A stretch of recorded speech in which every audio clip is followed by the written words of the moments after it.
தேவ சமாதானம் உங்கள் இருதயங்களில் ஆழக் கடவது. இதற்கென்றே நீங்கள் ஒரே சரீரமாக அழைக்கப்பட்டீர்கள். நன்றி அறிதலுள்ளவர்களுமாயிருங்கள்.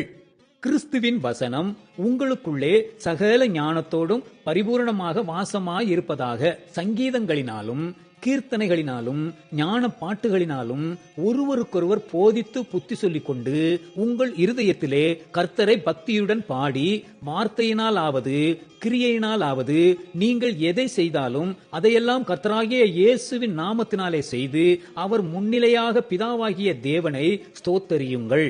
மனைவிகளே, கர்த்தருக்கேற்றபடி உங்கள் புருஷருக்கு கீழ்ப்படியுங்கள். புருஷர்களே, உங்கள் மனைவிகளில் அன்பு கூறுங்கள், அவர்கள் மேல் கசந்து கொள்ளாதிருங்கள். பிள்ளைகளே, உங்கள் பெற்றோருக்கு எல்லா காரியத்திலேயும் கீழ்ப்படியுங்கள், இது கர்த்தருக்கு பிரியமானது. பிதாக்களே, உங்கள் பிள்ளைகள் திடனற்று போகாதபடி அவர்களுக்கு கோபமூட்டாதிருங்கள்.